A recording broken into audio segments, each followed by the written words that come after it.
যখন আল্লাহ নবীদের প্রতিশ্রুতি নিছিলেন, নবীদের সেমিনার করছিলেন আরশের নিচে, যেখানে শ্রোতা ছিল সমস্ত নবী, শ্রোতা ছিল সমস্ত নবী, বক্তা ছিলেন আল্লাহ, আলোচ্য বিষয় ছিল দুইটা, মুহাম্মদুর রাসূলুল্লাহর প্রতিশ্রুতি এবং শান। তো আল্লাহ বলছিলেন, লাম্মা আতাইতুকুমুল কিতাব ওয়াল হিকমা, আমি যখন তোমাদেরকে কিতাব এবং হিকমত এবং নবুয়ত দিব, সুম্মা ইয়াতিকুম রাসূল, তারপরে আমার বন্ধু আসবে। যদিও রসুল 313 জন, কিন্তু শব্দটা আল্লাহ কারো জন্য ব্যবহার হইতে দেন নাই।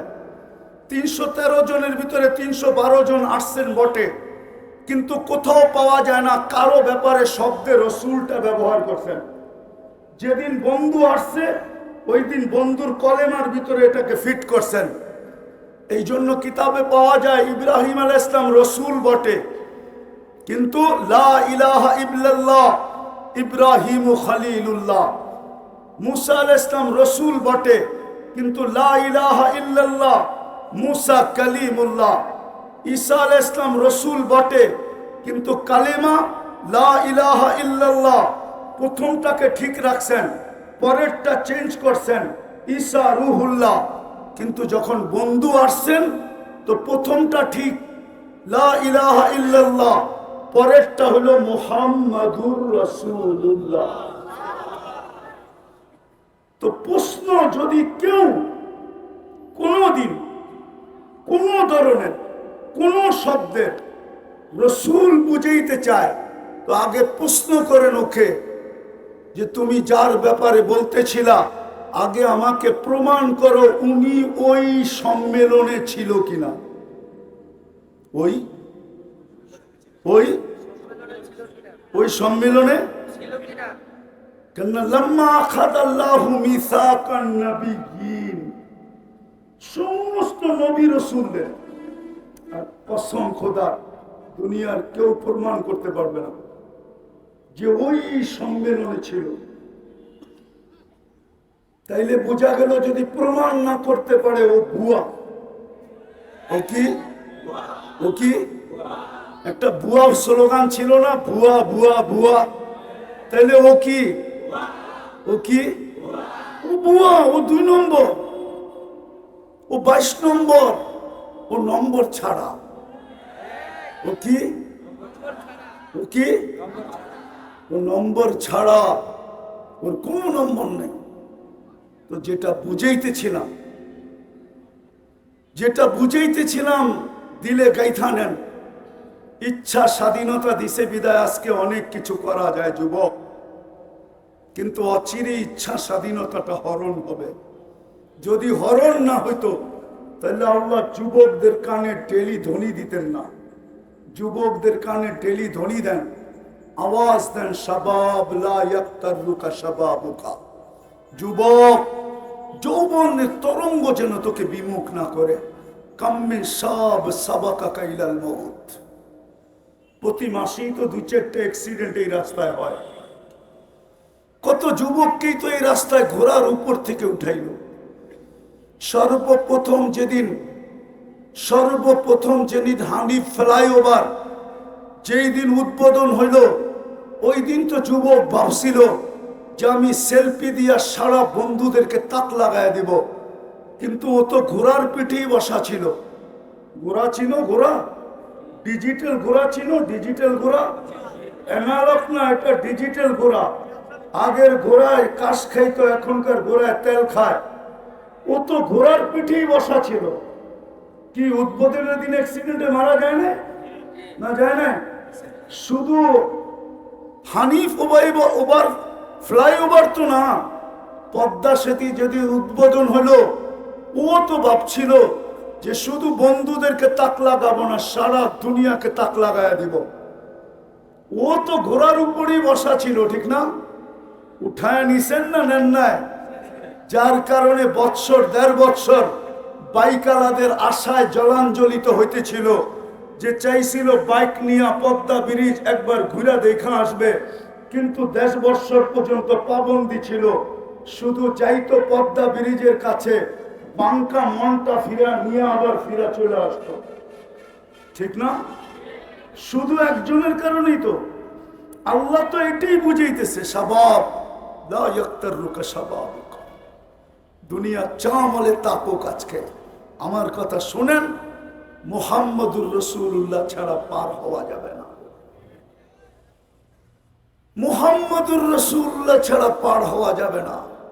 মানবে না ওলামা, নাইলে বলছিলেন তো এটাই সত্য, কাসসামতুল কিয়ামাতা কিসমাইন, বন্ধু কিয়ামতের মালিক আমি বটে, কিন্তু রাজা আপনি রাজা।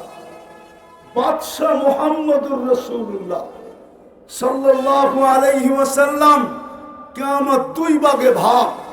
আনতা তাকুলু উম্মতি আনা আকুলু রাহমাতি, আনতা তাকুলু উম্মতি আনা আকুলু সালতুতা,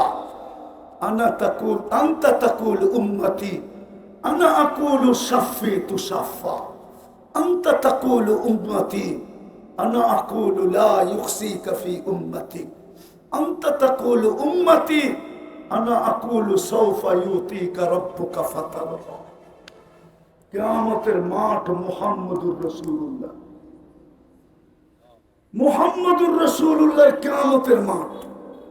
যুবক, তোমাদের পায়ে ধরি, ফিরে আসো। নবীর একটা আদর্শ হলো নিজের জীবনের সঙ্গী বানাও, নাইলে দাঁড়াও। তোমরা দাঁড়ানো ব্যতীত হবে না। হুজুরদের চিৎকার কারো কানে যায় না, যদি যাইতো তাহলে অনেক চিৎকার হয়েছিল। কিন্তু আলহামদুলিল্লাহ সুম্মা আলহামদুলিল্লাহ, যদিও নাকি আমি স্বাধীনতার দিন ছিলাম না, আমি জুলাইয়ের 18 তারিখে চলে গেছি দেশ থেকে। আমার ইংল্যান্ডের সফর ছিল। 5 তারিখ ফজরের আগে, সুবে সাদেকের আগে আমার ফ্লাইট ছিল ক্যানাডা। আমি যখন ক্যানাডা এয়ারপোর্টে নামছি টরন্টোতে, তো সাথীদেরকে দেখতেছিলাম একটু বেশি মাত্রায় উৎফুল্ল। জিজ্ঞাসা করতেছিলাম, তোমরা এত খুশি কেন? তো বলছে, হবে না কেন, দেশ তো স্বাধীন হয়ে গেল। আপনি তো আকাশে উঠতেছিলেন, খবর আপনার কাছে তো নাই, আমাদের কাছে খবর আছে। গাড়িতে বসায় একটার পর একটা দেখাইতেছিল। তো যুবক, তোমরা দাঁড়াও, নবীর আদর্শ নিয়ে দাঁড়াও, নবীর আদর্শকে জীবনের সঙ্গী বানাও। মুহাম্মদুর রাসূলুল্লাহকে মনে প্রাণে জাগা দাও, জীবনে জাগা দাও। রব্বে কাবার কসম, মুহাম্মদুর রাসূলুল্লাহ যদি পক্ষে আসে, তো গ্যারান্টি দিয়া বলতে পারি আল্লাহ পক্ষে হবে, হবে, হবে, হবে, হবে, হবে। আর যদি মুহাম্মদুর রাসূলুল্লাহ পক্ষে না হইল, খোদার কসম, না রব পক্ষে হবে, না রবের বিচার পক্ষে হবে, না রহমত পক্ষে হবে। রহিমাত দুনিয়া ওয়াল আখিরা হওয়ার সত্ত্বেও পক্ষে হবে না। এই জন্য পায়ে হাত দিয়া বলি, বলা অনেক হয়ে গেছে। উলামায়ে কেরাম বলছেন, কালকেও বলবে, আমি তোমাদের পায়ে হাত দিয়া বলবো। তুমি নবীর জীবনী রিচার্জ করো, সারা রাত্র আনলিমিটেড তোমরা চালাও, ফেসবুক চালাও, ইন্টারনেট চালাও, আনলিমিটেড চালাও ওয়াইফাই দিয়া, অথবা বন্ধুর থেকে পাসওয়ার্ড নিয়া, অথবা বন্ধুর থেকে হটস্পট নিয়া সারা রাত্র চালাও। তোমাদের পায়ে হাত দিয়া বলি, মুহাম্মদুর রাসূলুল্লাহর জীবনী অ্যানালাইসিস করো, পড়ো, শিখো, আদর্শ শিখো। দিছিলেন তো, সুযোগ তো দিছিলেন। আল্লাহর রাসূল জানতেন একটা সময় এরকম আসবে, এরকম আসবে, চতুর্দিকে ফিতনা ফিতনা হবে। হুজুররা মানবে কি মানবে না জানি না। এই কাপড়টা 6 বার সুদে ডুব দিছে। কয়বার? কয়বার? না, হুজুররা মানবে না। আমি গণাইতেছি, যে তুলা চাষ করছে কৃষক, সে কৃষি লোন নিয়ে তুলা চাষ করছে, সুদ নিয়া তুলা চাষ করছে, সে সুদ নিয়া, কি নিয়া? সুদ নিয়ে তুলা চাষ করছে। কি নিয়া?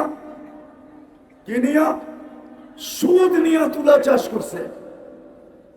দ্বিতীয় যে তুলা ইম্পোর্ট করছে, সে সুদ নিয়ে করছে।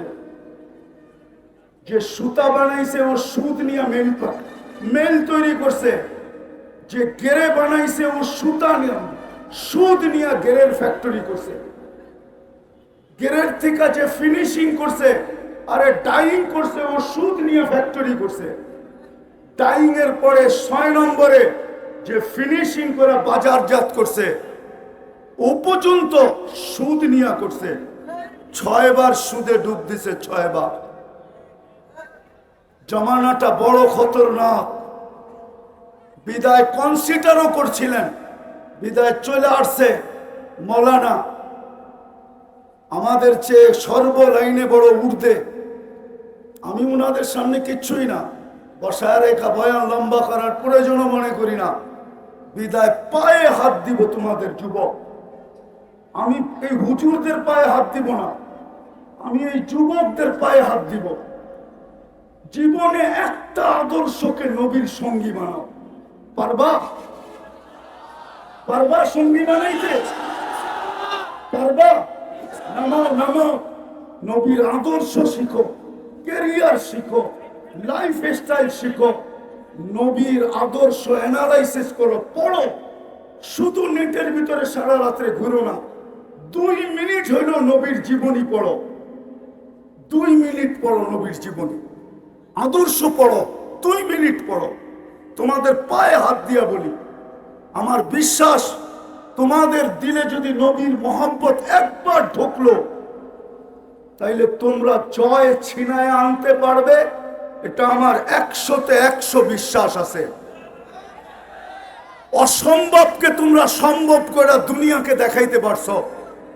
সারা দুনিয়া যেটা চায় যে কাদিয়ানি অমুসলিম ঘোষিত হোক, ওটা ওই দিন সম্ভব হবে যেদিন এই যুবকের দিলের ভিতরে মুহাম্মদুর রাসূলুল্লাহর ভালোবাসার ফোয়ারা জাগবে।